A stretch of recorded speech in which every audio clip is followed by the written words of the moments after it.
Tumaas na naman ang presyo ng commercial rice ng 50 pesos kada kaban. Epekto daw ito ng nagdaang bagyo at ng papasok na tag-ulan. Nagbanta naman ang NBI laban sa mga rice hoarders na mananamantala sa sitwasyong ito. Nagpapatrol Zen Hernandez. Bahagyang nagbabaan na ang presyo ng bigas noong mga nakaraang linggo dahil sa pagdami ng mga ibinibentang NFA rice at pagdating ng anihan sa bansa. Pero ngayon, matapos manalasa ang bagyong Cosme, tumaas na naman ang presyo ng bigas dahil problemado na naman ang supply. Wala tayong mga dryers. Alam naman, that's what we lack now. We do not have the post-harvest facility of drying. Ang inaasahan lang natin yung kalsada. So sino man ang magbibilad ng palay ngayon?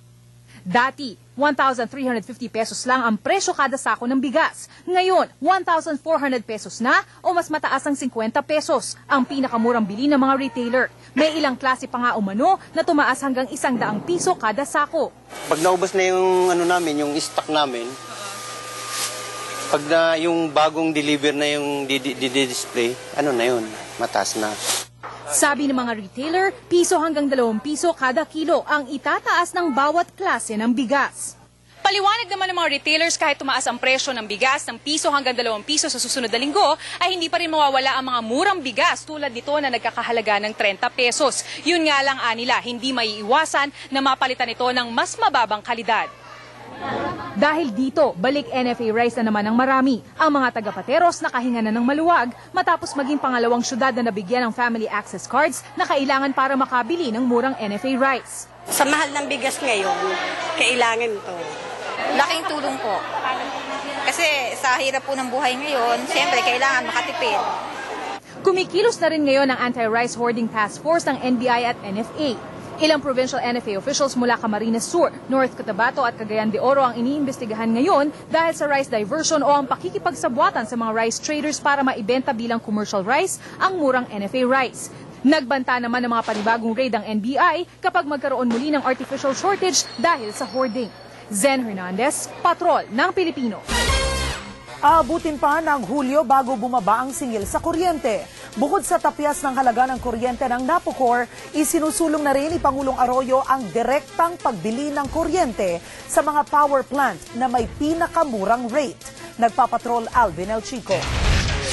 Iisa lang ang sentro ng talakayan sa pulong ng gabinete sa Bohol kanina. Paano mapapababa ang singil sa kuryente? Pero walang instant na solusyon sa problema. Ang petisyon na magpapababa ng 40 sentimo kada kilowatt hour sa singil ng Napocor, hindi pa rin na isasampa sa ERC. Ang taunang tapyas na hanggang 35 centavos kada kilowatt hour dahil sa ulan, sa Hulyo pa papatak. Ang pinag-uusapan naman sa gabinete, open access sa bilihan ng kuryente. Ibig sabihin, yung mga malalaking negosyo tulad ng semiconductor at mga mall na di bababa sa 1 megawatt ang konsumo kada araw, pwede nang mamili ng supplier ng kuryente na may pinakamurang presyo. Kung namamahala na limbawa ang isang pabrika sa singil ng distribution utility, pwede na itong suplayan ng ibang planta na mura ang benta kahit nasa malayo pa ang lokasyon nito. Lalabas na di na ito nakatali sa Meralco o kung alinmang electric cooperative sa lugar na kinatitirikan ng pabrika o gusali. Ang consumers will be given the option to say, gusto kong bumili ng power dito sa generator na ito dahil mas mura, I'd rather buy it from this one. So, yung generators will compete. Yan ang objective ng IPIRA, to ensure competition, and competition results in lower prices. Pero kailangan pa ito aprobahan ng Energy Regulatory Commission, kaya malamang sa Hulyo pa ito may patutupad. Ano naman ang mapapala rito ng mga ordinaryong consumer? Sagot ng taga-industriya, kapag nabawasan ang gasto sa negosyo dahil mumura ang kuryente, posible ring bumaba ang presyo ng bilihin o serbisyo at inaasahang lalo pang dadami ang negosyo. Alvin El Chico, Patrol ng Pilipino.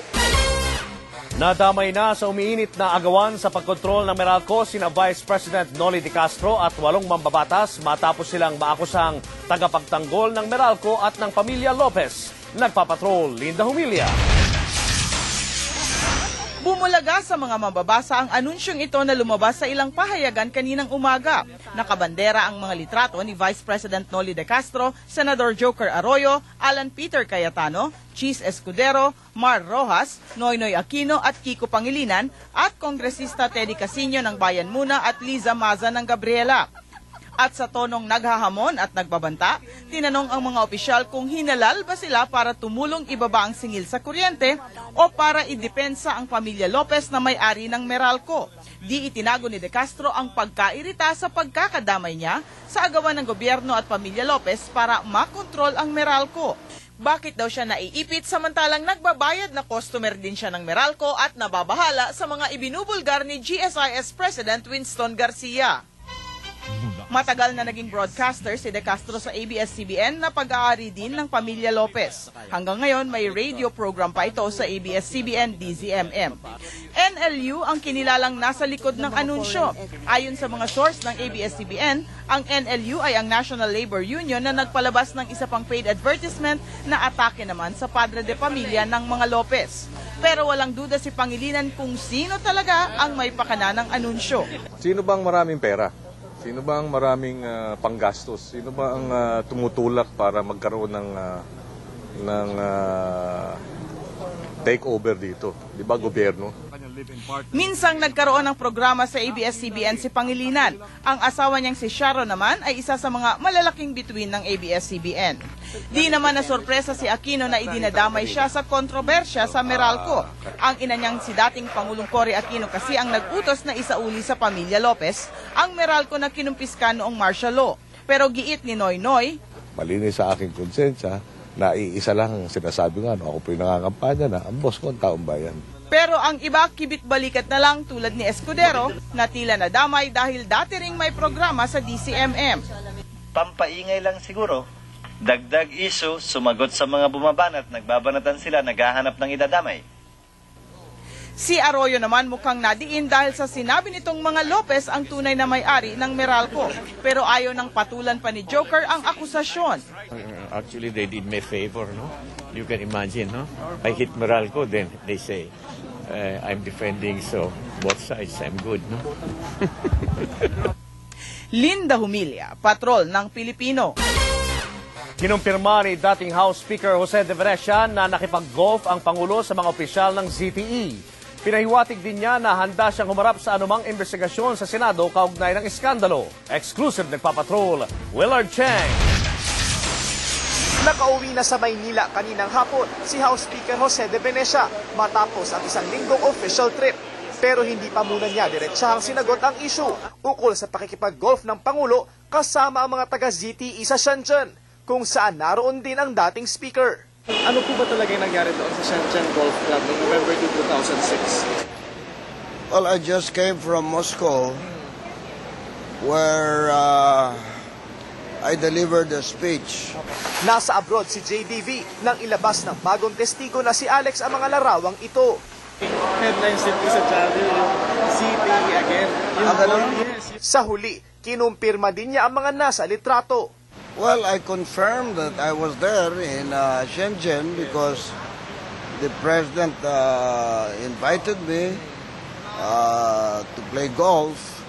Pero tila hindi na komportable si JDV na sumagot kung ano ang naging paksa ng usapan sa golf meeting at unti-unti na siyang lumalayo sa kamera. Pero handa pa rin daw siyang isiwalat ang nalalaman. Whatever contribution I can make, I would definitely consider it at the proper forum. Ayaw din niyang diretsahang sagutin kung inutusan ba siyang isikreto ang golf meeting. Samantala, nakauwi na rin ang bansa kaninang madaling araw si Ginang Gina de Venecia na galing sa kanyang medical check-up sa Amerika. Sinagot niya ang paratang ni Congresswoman Girlie Villarosa na nasa Hong Kong at wala siya sa Shenzhen nang nangyari ang golf meeting. Sana si Girlie magsabi lang ng totoo. Dahil hindi naman siya kasama sa Shenzhen nung nagpunta ako nung November 2. Willard Cheng, Patrol ng Pilipino.